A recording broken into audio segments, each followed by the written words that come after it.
alhamdulilah maa ngi sant yàlla bu wér maa ngi leen di nuyu di njëkkee ci xale yi parce que ñoom ñoo tax ñu taxaw fii tey ma pare ci xale yi teg ci ñi topp ci xale yi c'est les adolescents parce que tey ji jigéen ñi ñoo ma wër di ci teg seen góor ñi les adolescents buñ paree ñu teg ci les parents nga xamante ni ñoom ñoo uuf xale yi teg ci ñi nga xamante ni troisième âge la xam ñoo yor société bi sama sëriñ bi sëriñ Cheikh daan na wax Al Maktoum su ma toogee ci jotaay ma gis ay xale kese dinaa tiit waaye su ma toogee ci jotaay gis ay mag kese tam dinaa tiit kon dañuy sant yàlla bi nga xamee ni jotaay bi am na ay tuut tànk am na ay mag am na ay mag kon alhamdulillah monsieur le directeur monsieur l'inspecteur d'abord monsieur le point focal monsieur le directeur monsieur le représentant du délégué de quartier chers notables chers parents chères enseignantes autant que vous êtes les enfants je vous dis bonjour c'est un réel plaisir pour moi aujourd'hui d'être là ce n'est pas une visite officielle pour moi du tout je suis une fille de Saint-Louis je suis une Saint-Louisienne j'ai été choisie par le président Macky Sall parmi tant de jeunes parmi tant de juristes parmi tant de femmes pour être nommée la directrice de la promotion des droits et de la protection des enfants c'est à ce titre que en tant que femme en tant que jeune femme en tant que jeune leader en tant que jeune politique j'ai l'obligation de revenir au niveau de ma base de revenir au niveau de ma vieille ville de revenir au niveau de Saint-Louis et de voir comment je peux aider le président nous sommes les relais du président nous sommes les relais du ministère de la famille de la femme du genre et de la protection des enfants nous sommes la main ouvrière nous sommes le bras ouvrier de Madame Ndeye Saly Diop Dieng qui se trouve être la représentante de son excellence monsieur le président Macky Sall donc c'est à ce titre que j'avais fait un don au nom de Madame Maïmouna Sissoko Khouma qui se trouve être responsable de la petite enfance moi je suis responsable des enfants je suis responsable du programme de l'enfant c'est-à-dire j'ai avec moi 5 programmes la case des tout-petits le centre Guindi les pupilles de la nation et Pipa DHS donc de 0 à 18 ans dépendent de notre direction ce n'est pas seulement la petite enfance donc c'est un réel plaisir pour moi de faire ce geste à l'endroit de cette association qui a comme credo la solidarité fait partie des credos même de notre parti qui se trouve être l'APR fait partie des credos même de notre République qui est le Sénégal quand on dit pays de la Teranga on ne peut pas ne pas parler de la solidarité c'est à ce titre que je suis là avec vous et je ne ménagerai aucun effort afin de vous accompagner d'accompagner ces enfants d'accompagner l'avenir parce que je crois en eux au-delà d'être une politique au-delà d'être une femme engagée je suis une maman et je l'assume donc mënuma woon bañ a wax kàddu yooyu ci tubaab may sant di gërëm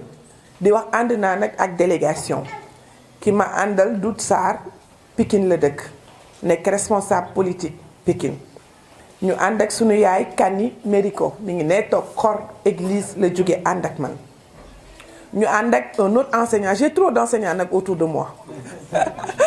ki ñuy wax Ahmed Ndiaye jàmm gën la dëkk waaye Richard Toll lay jàngale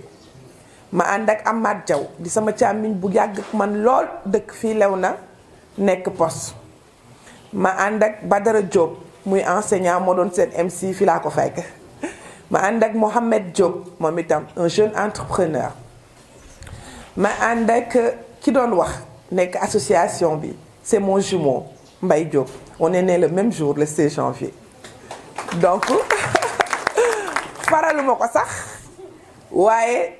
ku ma woo ci buuxante xale par devoir c'est mon devoir j'ai été choisie dama war a téye xale yi may nekk responsable programme enfance au Sénégal mooy de 0 à 18 ans sama responsabilité la nekk si biir loolu mu am case des tout petits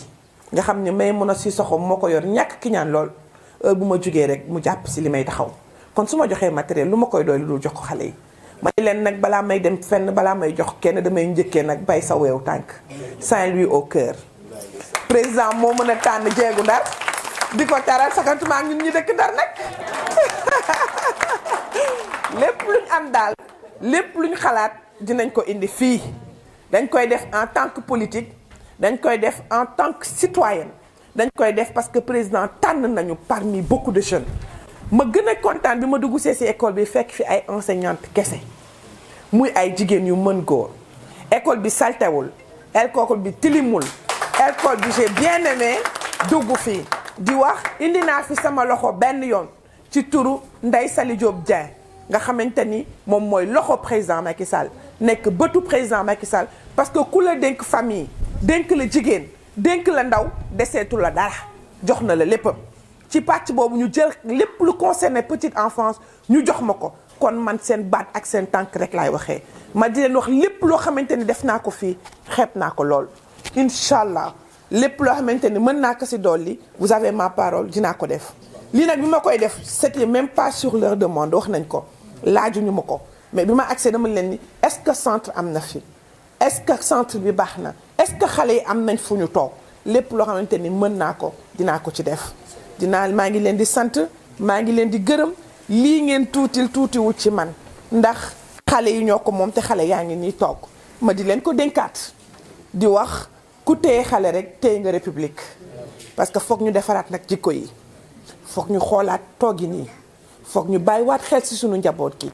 notre société est devenue très violente